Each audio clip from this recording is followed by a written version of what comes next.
Hey everyone, it's Jessie G here. Welcome back to my channel. Welcome to today's episode of Jessie's Hangout. This is episode 24. Holy Toledos, we're getting into the 20s here.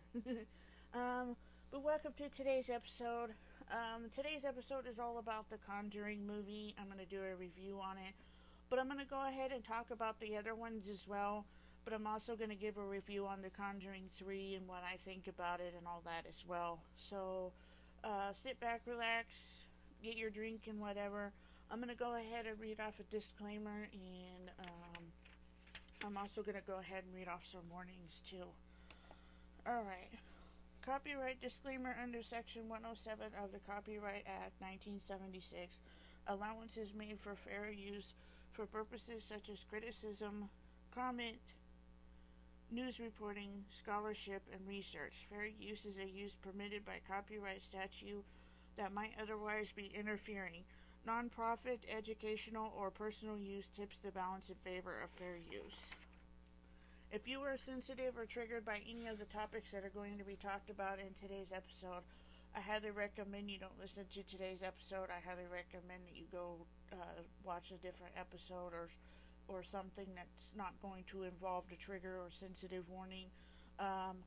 If you do choose to listen to today's episode, I highly recommend you listen to it with somebody like your emotional support system or a best friend or somebody that can sit down with you and listen to today's episode. Also, if you're under the age of 18, this is not an episode for the minor ears. Sorry, this is one of those horror films that just are not meant for minors, so much apologies for that. So without further ado, let's get into today's topic. Alright. I'm going to talk a little bit about the Conjuring franchise. The Conjuring franchise started when the first Conjuring movie came out. It's basically, they were based upon paranormal cases that demonologist Ed and Lorraine Warren had done over the years that they have helped people. And you know what their experience was, whether it was good, whether the outcome was a good outcome, whether the outcome was really bad. But she talked about the case and what happened. You can also look it up and talk about the case. You can also read about the cases they've done and all that. You also have to kind of take in perspective that when you're a demonologist or when you're somebody like Zach off of Ghost Avengers, people have their own way of going about things. People may not like it, people may not understand it, and that's totally understandable. I totally respect that. But you also have to look at it from a different angle. You can't look at it through hatred or anything like that. You have to look at it this way. When you're in a situation like that, where it involves a paranormal activity, where it involves really bad energy, a lot of emotions are going to be heightened. A lot of things are going to happen. There are going to be times where there's going to be errors that happen.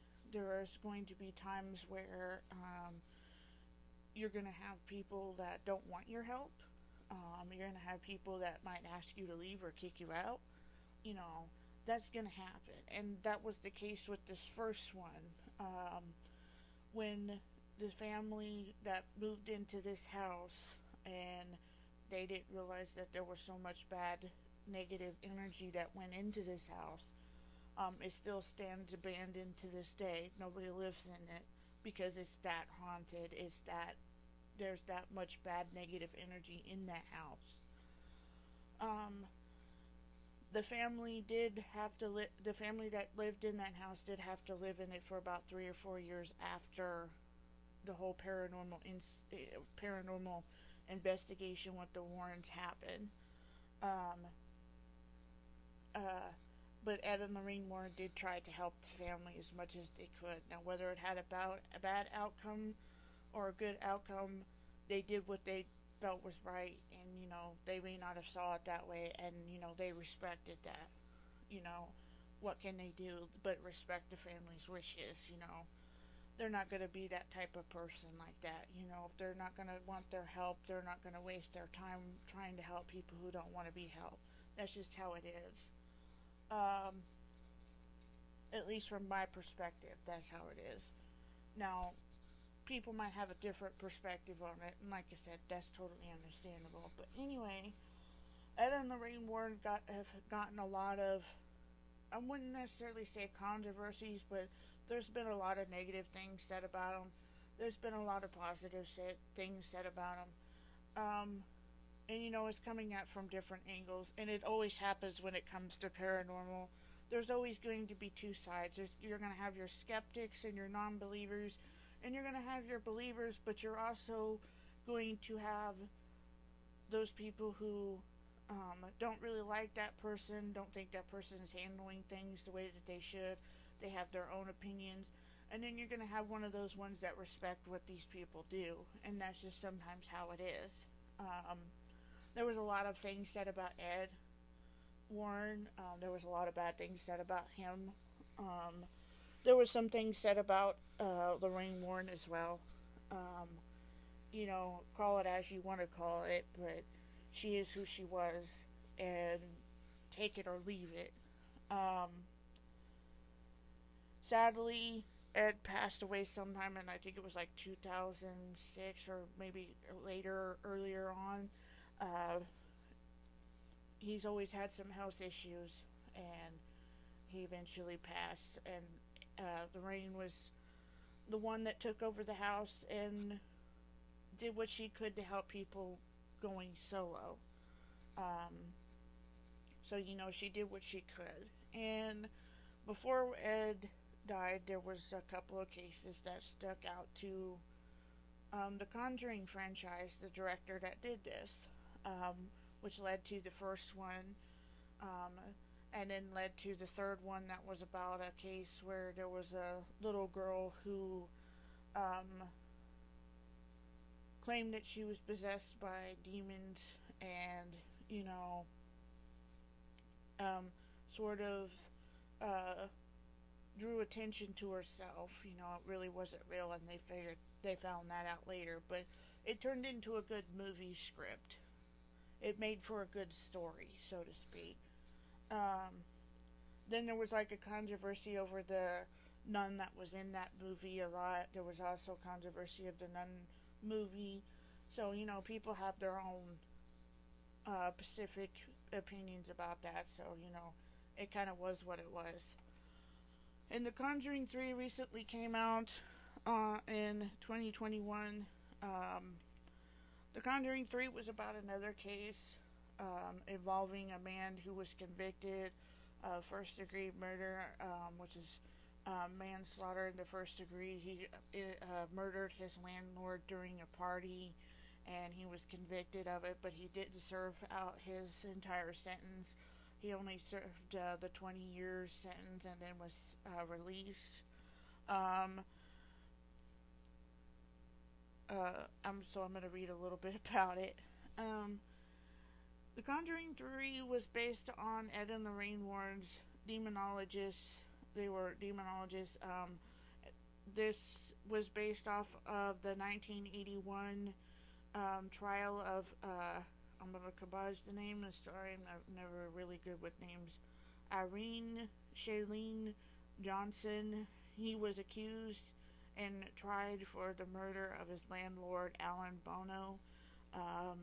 It was said that Alan claimed self-defense and that he was possessed by demonic demons. It all started with 11-year-old David Glatzel allegedly played host to a demon after witnessing a number of increasing anonymous events involving David. Exhausted, terrified, the Glatzel family, they looked for aid through Ed and Lorraine Warren. They tried to help David, and they succeeded, but there were some things that went wrong in that case that ended up happening and led to Irene's, if I'm saying his name right, it led to his trial and what happened. There is a documentary about this case. It's called The Devil Made Me Do It. There is a documentary based upon the story. Lorraine talks about it. The man who was accused of the murder talks about it. I think he's in this one, if memory serves it.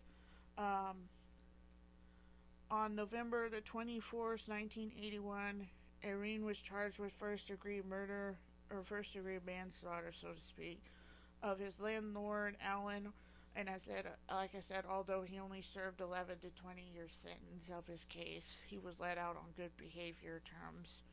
Um, and then the film was made about his case and everything, and it's over exaggerating because that's just how horror films are. So, not everything in that movie is really true. Some of it is, some of it's not. But like I said, you could always look up the story about that. It's pretty interesting and terrifying to say the least.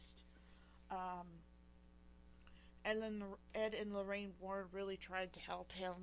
Um, they really looked deep into this case. They looked into the background because of the fact that supposedly, I'm not really sure, 100% sure, but I think he was the girlfriend of David Glatzel's sister, or the boyfriend of David Glatzel's sister. Um, so he knew David. They were like brothers, so to speak. And so it played a huge part in it. But don't quote me on that. Movies can over exaggerate things. um, my opinion on the movie, it was very boring at first. It started off kind of boring. It really kind of lost my interest for like a second. And then as the movie went on, it had me on the edge of my seat. They never ceased to um, amaze me with the movies that they do with the Conjuring franchise. I've always liked them. I've always thought they were pretty cool. I've seen some horror movies in my life, some older ones, apart from the Halloween trilogies that star a very, very famous, very genuinely good actress, Jamie Lee Curtis. Apart from that, this was another good one. And granted, it's of our era, but it's still really cool. You know, these cases are really old. They're back in the 80s, 70s, 80s. Um, you know, it's really interesting and very terrifying, and some of them are pretty tragic to say the least. But all in all, I think the movie was really awesome. I highly recommend you guys should see it. It's really cool. There's a lot of new movies that are coming out, a lot of movies that have come out over the past 2 months, 3 months. There was Black Widow. There was the Cruella de Vil movie. There was another one too that I can't remember off the top of my head, but it also is coming out. So there's like so many new ones coming out. It's just really crazy. So stay tuned for some more of more reviews, more of different types of movies and everything. Um, so yeah, it's a pretty interesting movie. I give it a 9 out of 10 because there were some parts that kind of were a little boring, and then at the end it was like whoa. So I highly recommend you guys go see it for yourself and see what you guys think. Also, apologies if I was a little all over the place. It's been a little crazy. So, thanks you guys for listening to today's episode, and also I appreciate it if you guys stayed throughout the whole video. If you guys are still here, awesome. Don't forget to hit the red subscribe button and the notification bell so you'll be notified as to when I upload videos in the future and episodes in the future as well. Also, don't forget to go check out the description box below this episode. I list all of my social medias. Go check them out. Also, don't forget to go head on over and check out my old second channel, Jessie's Reviews and Podcasts. Go check that out. I hope you guys have an awesome day or night wherever you're watching this from, and I will catch you guys in my next episode. Later.